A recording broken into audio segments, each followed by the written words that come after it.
বসন্তের আগমনে প্রকৃতি সেজেছে অপরূপ সাজে। প্রকৃতিতে অপরূপ শোভা যেমন এই কৃষকের হাত ধরে আসে, তেমনি জীবন জীবিকায় টিকে থাকার লড়াইটা করেন ফসলকেই কেন্দ্র করে। এবারে উল্লেখযোগ্য পরিমাণ জমিতে বিভিন্ন শাকসবজির চাষ করেছেন কৃষকরা।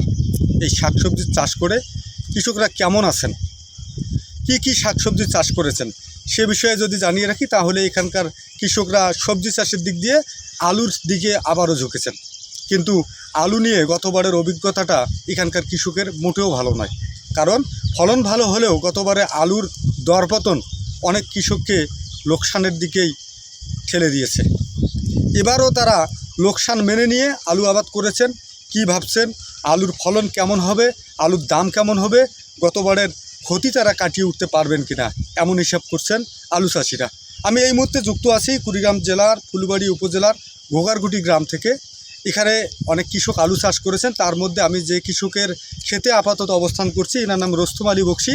ইনি গতবারও আলু আবাদ করেছেন, এবারও আলু আবাদ করেছেন। আমরা এখন তার কাছ থেকে জানতে চাচ্ছি, আপনি যদি একটু বলেন যে গতবারের আলুর যে দর, সেটাতে আপনার এই আলু চাষাবাদের উপর কীরকম প্রভাব ফেলেছিল?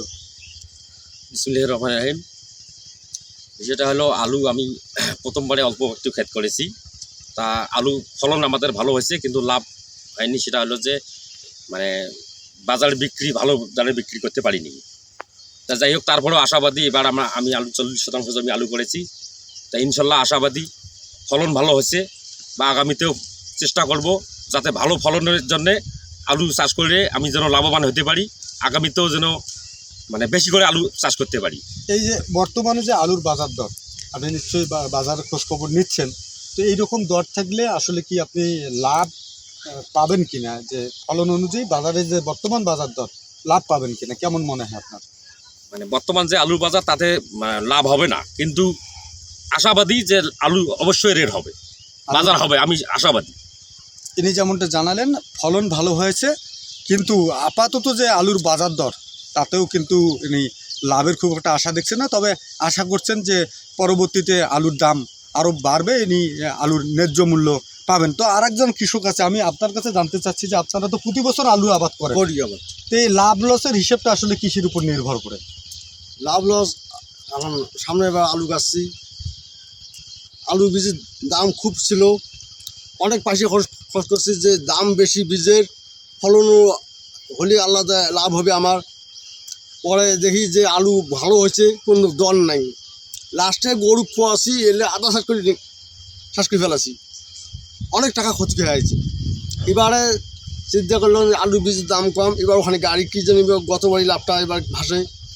এবারে এখন আলু গাছছি, এবারে দেখা যাবে যে আলু ফলন তো ভালো হয়েছে, কিন্তু বর্তমান দেখা যায় রেট কম, তাতে দেখা যায় যে এটা লাভ হবে কি হবে না, এটা সংখ্যায় আছে না? সংখ্যায় আছে, হ্যাঁ। দর্শক, কৃষকরা যেমনটা বলছেন যে আলুর চাষাবাদের ক্ষেত্রে দুটো জিনিসের উপর তারা নির্ভর করেন, একটা হলো ফলন, অন্যদিকে দাম। ফলন যদি ভালো হয় আর দাম যদি তাদের ন্যায্য দাম যদি তারা ফসলের পান, তাহলে আলু চাষাবাদে লাভের অঙ্ক তারা কষতে পারেন।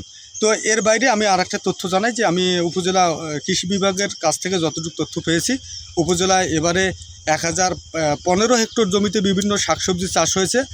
এর বাইরে শুধু আলুই চাষ হয়েছে 750 হেক্টর জমিতে। কৃষি বিভাগের পক্ষ থেকে কৃষকদের প্রয়োজনীয় পরামর্শ দেওয়া হয়েছে।